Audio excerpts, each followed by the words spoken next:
Anybody on the feed, please give me a thumbs up, thumbs down to make sure that you guys can hear me. It's been one of those mornings. Kind of ironic considering what I want to speak about today. So, yeah, let's say that life has a tendency to, I think it's irony. But yeah, I'm good.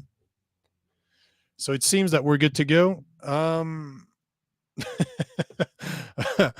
So here's something I've been struggling with my whole life, and based on all the conversations that I've had with men over the years, it seems like I'm not the only one. Although I've become a lot better over the years, it is still something that I battle with every single day. I fight with myself trying to control it. This is why on today's episode, I want to speak about temperance, how temperance is a bitch. This episode of the Nico Lagan Show is brought to you by the Alpha Creator Blueprint. Are you a male content creator on a mission to help other men? Are you not getting the attention that you deserve? Would you like to increase your views by 10, 100, even 1,000? If so, head to the website, thealphacreatorblueprint.com, and let us show you how we can help you. Welcome to the Nico Lagan Show. I'm your host, Nico Lagan, aka Mr. Masculinity. It's as I was getting ready for this podcast, I found it extremely ironic that I am in the state of mind that I am right now, considering that we're talking about temperance, considering that temperance is one of the 5 virtues of a good man. You need to be a protector, a provider. You need to have courage and faith, and you need to have temperance. And I gotta say, I gotta be honest with everybody here. It has been the hardest one to achieve. By far, having temperance is the number one virtue that I have problems to deal with. And it is like this every fucking day. Have you ever had the feeling that you had a little angel on one side, a little demon on the other, and they're always battling, they're always talking to you? Whatever situation that you found yourself into, you're always hearing their voice. They're both telling you how you should act, how you should react. This is how I feel a lot of the time. I've been better. I've been getting better with years and years and years of awareness, but all to say that this is still something I struggle with, and it is still something, although that I speak about it all the time on my videos, on my reels, on my podcasts, it is still something I struggle with. And I do believe that this affects most men out there, that dealing with temperance, controlling your emotions is something that most men will struggle with their whole life, that is going to be a lifelong quest to try to become more tempered. But I also believe that there's no way to be 100% tempered. I don't think that it is possible to never lose your shit. It's just that it becomes less and less and less with time, but it is always going to be a struggle. And, you know, men have an aggressive nature. It's part of who we are. It is part of us, probably based off of testosterone. This is why we are more aggressive. But one of the things that is 100% sure is that men's aggressive nature is the most powerful force on this planet. It has the potential to build empires and to destroy them. So, as a man, you have two choices. You either learn to control it or you let it destroy you. It's that fucking simple. You either learn to control your emotions or you let them consume you. That's it. These are the choices that you have, and only one person can choose to do either, and that, my friend, is you. Throughout my 20s, even yeah, man, hold on, let me let me rephrase that. Throughout my teens, my 20s, and my 30s, I would lose my shit all the time. I was angry. Combine that with my drug and drinking problems, I was a recipe for disaster. Temper with drug consumption and alcohol, they don't go together. We've all seen the effect of this. I'm sure that you have people around you. Maybe it's you right now, but you know what all of this does, and there's nothing good about this. But to say this, that it is something that I've been struggling with for a very long time, and it used to be a lot worse. It gone better, but it used to be a lot fucking worse because in my late teens, I was going out 3 to 4 times a week. And every time I got drunk, I was a ticking bomb. It took nothing, a look for me to just lose it, to just fucking blow and get in a fight with someone. This is all it took. And if you're going to a bar, I don't go to bars very often anymore, especially not nightclubs. Although I don't drink anymore, it is still an environment that prones stupidity. When people are drunk, when people party, they tend to do stupid shit. And if you have a temper problem, it is only a recipe for fucking disaster. And I've gone in a lot of fights when I was younger, both physical and verbal. I've hurt a lot of people. I've broken relationship both with family members and partners, girlfriends. I've done and said shit that is not necessarily forgivable. I've allowed my temper to curse my life for a very long time. It's not something that I'm proud of, but it is a fucking fact that I was out of control.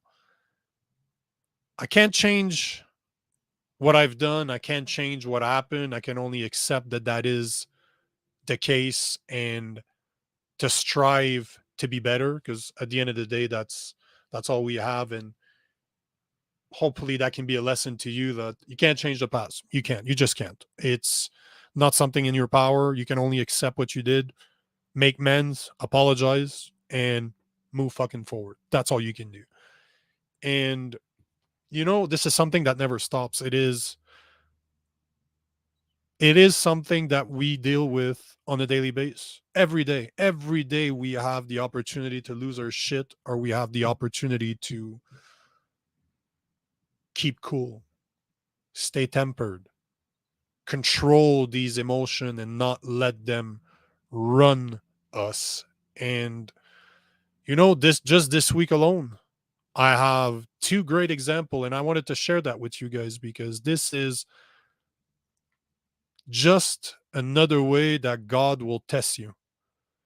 Last Sunday, I got baptized, and the pastor said something interesting. After we all got baptized, there's about 10, 15 of us sitting on the stage, and he looks at us and he's like, the week after you got baptized, you're probably going to get tested. There's probably some things that's going to happen to you that you will need to deal with, and you'll get tested. There's no doubt about it. He didn't say what it was. Obviously, he's not he doesn't see in the future, but one thing that he knows from experience after doing it for most of his life, you're going to be tested. When you take this type of commitment, you're going to be tested. And he was bang on. He was absolutely right, 100% accurate in what he said.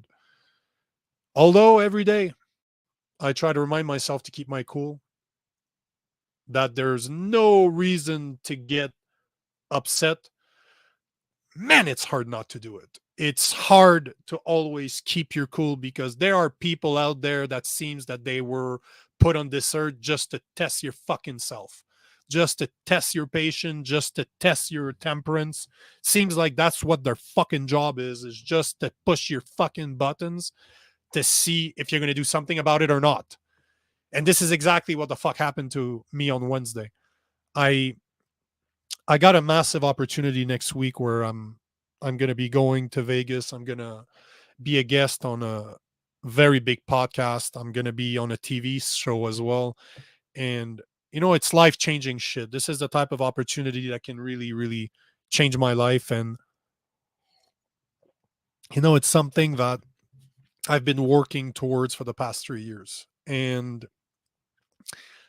one of the reasons I got baptized was for that, to actually put it out there that I'm going to strive to be better on a daily basis. I'm going to try to be more like Christ. And to put even more emphasis on that, what I want to do is to get it tattooed on my hand. I want to get a tattoo that will remind me of the vow that I took last week and to remind me to be better. So since last week, I've been looking for a tattoo artist. And as you can tell from the video, I'm covered. I'm covered in tattoos. So I know how hard it is to get a good tattoo artist, short notice. Most of the time you have to wait weeks, sometimes months. I've known one of my guy that it can take you a year to see him. All to say that I understand that it takes a while, but I took the chance. I looked, and I I finally found somebody that would agree to help, that would agree to tattoo me, because I wanted to have that reminder before I go to Vegas. I really wanted right on my right hand. Although I've always promised myself I would never get my hand or neck tattoo, I want the reminder, and it's something that I can't hide. Like any of my other tattoos that I can simply wear a long sleeve shirt and you won't know that I'm tattooed. On my hand, there's no way to hide it. And this is the whole point. I want to see it all the time. I'm right-handed. This is why it's going to be there, because I want to see it no matter the action. It could be that I want to punch somebody in the face. I'm going to see that tattoo. It doesn't matter that I'm shaking somebody's hand. I'm going to see that tattoo. It does not matter what I'm doing. I'm always going to have the instinct to do it with my right hand. And by doing something with my right hand, I'm always going to see what's on it, and it's going to be the reminder that I need. Ironically, is that I did find somebody that agreed to help me. I told him what I wanted. I told him that I wanted to get the my baptized day tattooed on my right hand as a reminder. I told him that. So Josie and I jump on the bike. We go meet him for 11 o'clock on Wednesday. We we got there at the same time as him, get off the Harley, approach him. Right off the bat, there was something weird. Right off the bat, he was standoffish. He was not really making eye contact when he was speaking to us. And whatever. There's all type of different people in this life, so we didn't. I really didn't think much of it. But we follow him inside, and we start talking about my tattoo.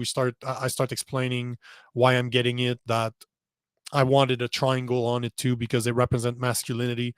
And I talk about this stuff on a daily basis. So I just went on my fucking spiel that I always go on, and I said that I wanted it as a reminder for being a good man.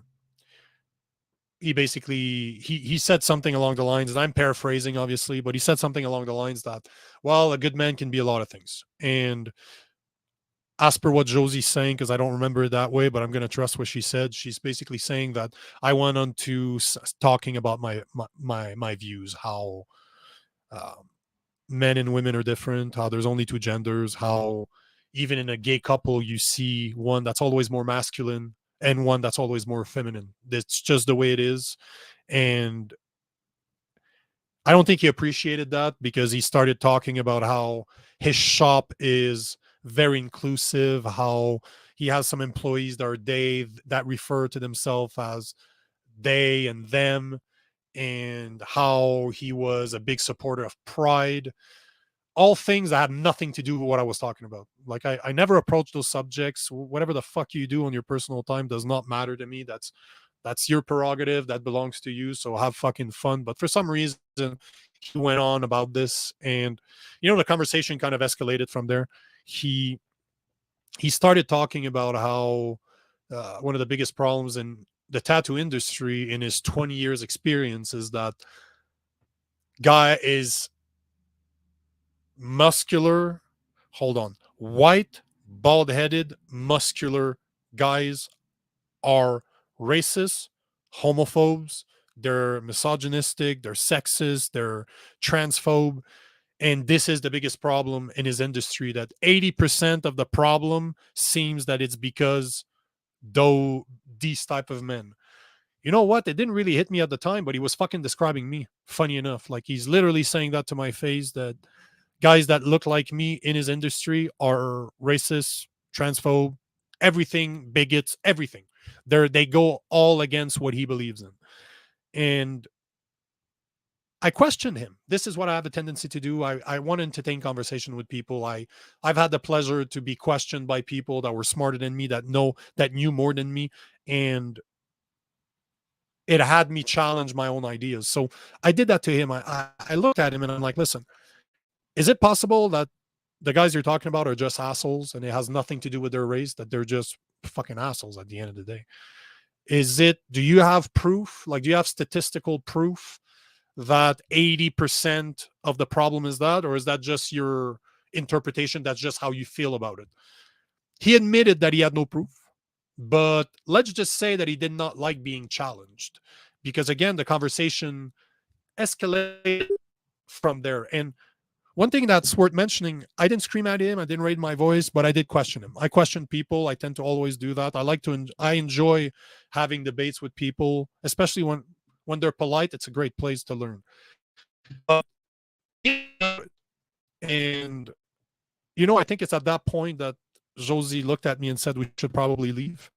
But the conversation just escalated from there. It just went on and on. And at one point, he said that I reminded him of his Christian mother.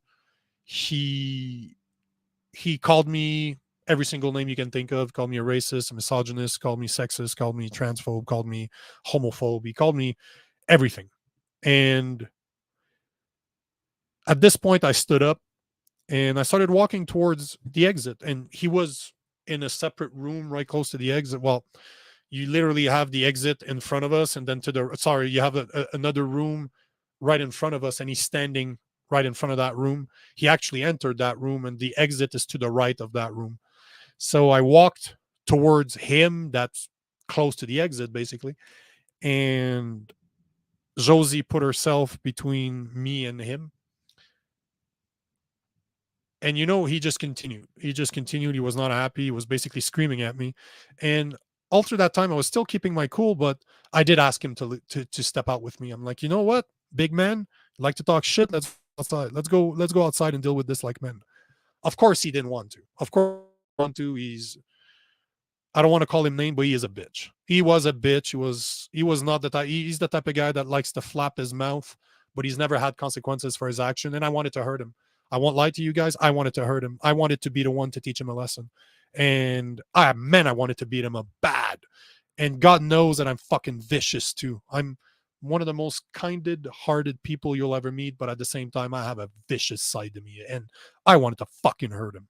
He deserved it. He deserves to get his ass kicked. And I hope one day he does, because it will make him, it will do him good. He's never got his ass kicked before, and I believe that everybody needs a beating in their life in order to understand that you're not that fucking great, that there's a lot of other people out there, and you can't just say whatever the fuck you want. You know what? You can say whatever the fuck you want, but that doesn't mean there's no consequences to your actions. And I wanted to be that consequence, but I didn't. But you know what? This whole thing, we ended up leaving, no problem, jumped on the bike, we went back home. I was pissed off for a very long time, and not because of him. I wasn't really pissed off at him, I was pissed off at me, and I still am today. It's been 2 days and it still bothers me because I lost my cool, because I had, I don't know if this makes sense to you, but I believe that you can beat somebody up out of life, out of love, sorry, that you can literally hurt somebody out of love because you know that they need it. But what I wanted to do to him was out of anger, was out of complete anger. And it's not right. That's not what a good man does. A good man does not hurt people out of anger. He might need to teach them a lesson, but it comes out of love, not out of anger. And I lost my cool. Deep down, even though that I didn't scream at him, even though that I didn't call him names, I wasn't belligerent with him. On the inside, I lost my cool because I really wanted to fucking hurt him. And this just goes on to show how hard temperance is. It is a daily battle, and it's something that I will fight for the rest of my life. That it's always something that I need to fucking deal with. And this is the perfect example. I did handle it a lot better than if you would have done that to me 5 years ago. I would have fucking knocked his ass out, broke his legs, and I would have talked to him as he was on the floor hurting like a cunt. Like I would have would have taken pleasure in hurting him, and I would have hurt him in ways that he wouldn't have never walked straight again, and he would have had scars in his face remembering me. Every time he would have looked in the mirror, he would have fucking remembered me. But this is not right, and I'm happy I did not do that. But I'm still very disappointed in myself that I was not. That I should have walked away. I should have just walked away when Josie said something. I had mentioned something at the beginning, like, "Oof, I don't think I can do this." But then I continued engaging with him, and I should have just walked away. Then I should have walked away when Josie said something. I should have just walked away, but I didn't, because I wanted to continue having this conversation in a hope that it would change him. But I was wrong. I don't. I don't regret engaging with him, but I do regret asking him to go out with me. So I lost my. I lost my cool. I didn't lose my shit, but I lost my cool. And this is something that will keep on happening, because again this morning I did something that I shouldn't have done. I was dealing with one of my employees, and although he was in the wrong, I did not react the right way. I did not call him names per se, but I didn't compare him to something that I shouldn't have done. And again, this is not something I should do. I should be better than this. This is something that I need to be better. I need to understand that my words have meaning, my words have consequences, and people don't deserve to be called names. I apologize. I had to speak to a guy I know, Matt. Thanks for taking the call this morning, bro. And I just talked to him. I said he's a business guy. He's been in business for 20 years. So I asked him his opinion. And we had a very valid conversation. He called me up on my shit, and I really appreciate that. But all to say that I shouldn't have behaved that way. And you know, as much as I get better, as much as I'm so much better than I used to be 5 years ago, I'm even better than I used to be 3 years ago. It's always going to be a struggle. I know I've said this before, but I'm going to say it again. It's always going to be a struggle. If you're struggling with this shit, bro, you're not alone. I'm struggling with this. Most men out there are struggling with this shit. It is something that you'll have to deal with for the rest of your fucking life. It gets easier, but it's never something that just goes fucking away. You always have to deal with it. So, as much as complaining about it, I guess this story hopefully makes sense, puts it into context. We can't just complain about shit without offering solutions. And I wanted to share some of the tricks that I use on a daily basis in order to help calm that side of me, help control it. Because I always keep in mind what Jordan Peterson said, and again, I'm going to paraphrase. I'm going to probably destroy his quote, but basically, he says that a man needs to be dangerous, a man needs to be a monster, but he needs to learn to control it. He needs to have it under his control so that it doesn't control him, that he controls it, and that he can unleash it in certain situation where it makes fucking sense to do so. So, what do I do to manage this shit? All starts it like anything in life, like any problem in life, it always starts by the same thing. You first need to admit to yourself that you have a problem, that you have a situation that you need to address.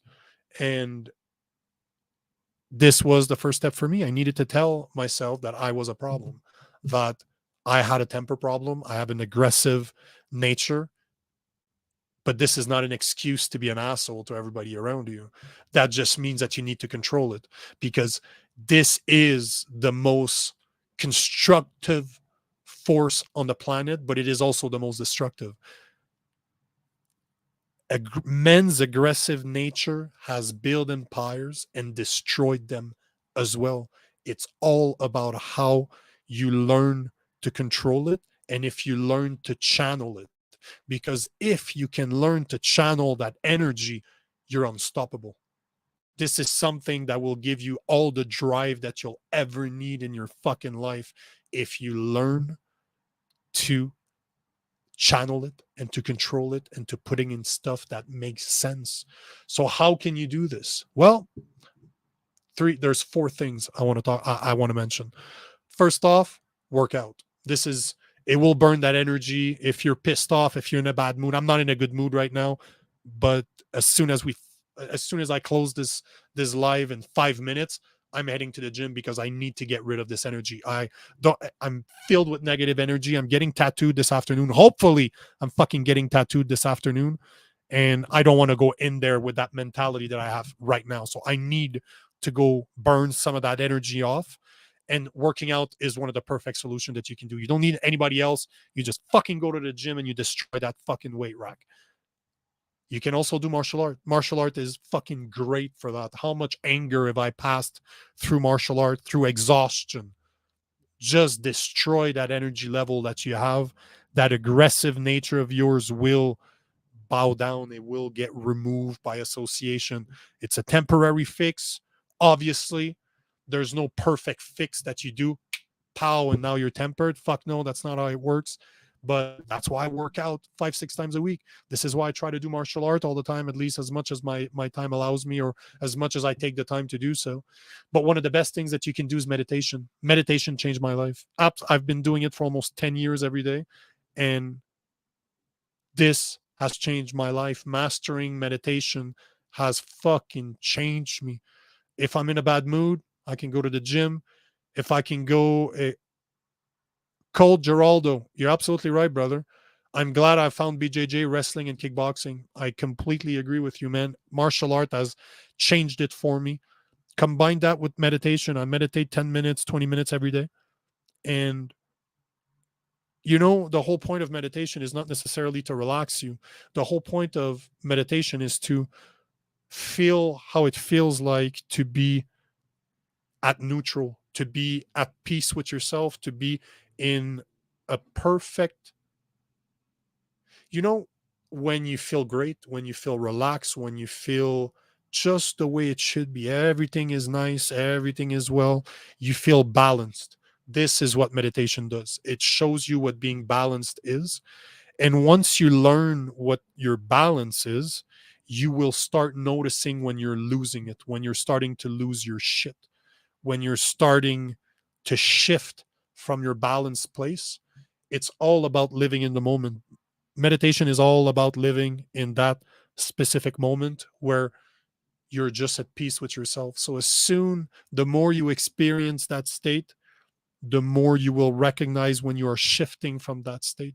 When you're starting to get angry, you develop a skill to step back and just say, what's going on? What is going on? Why am I starting to lose my shit right now? I'm feeling different from my normal state. What the hell is going on? And this is what meditation is all about. I will do multiple other podcasts on this to go into more details, but just to say that working out, martial arts, meditation are three of the top things that I do every day or almost every day in order to deal with this. And a fourth one that I would say, prayers and put your faith in God. When you don't know what to do, you don't know why you're losing your fucking shit, is just as easy as putting it in somebody else's camp and just say, you know what, I need help. And that you can do right now. You don't need anybody else. It's just something that you can do. Put your faith in God, and I guarantee you it will help you. Mrs. Man, I don't know how to pronounce your name. I'm sorry, man. I'm good, brother. How about you? Instagram. I'm great. How about you, brother? So,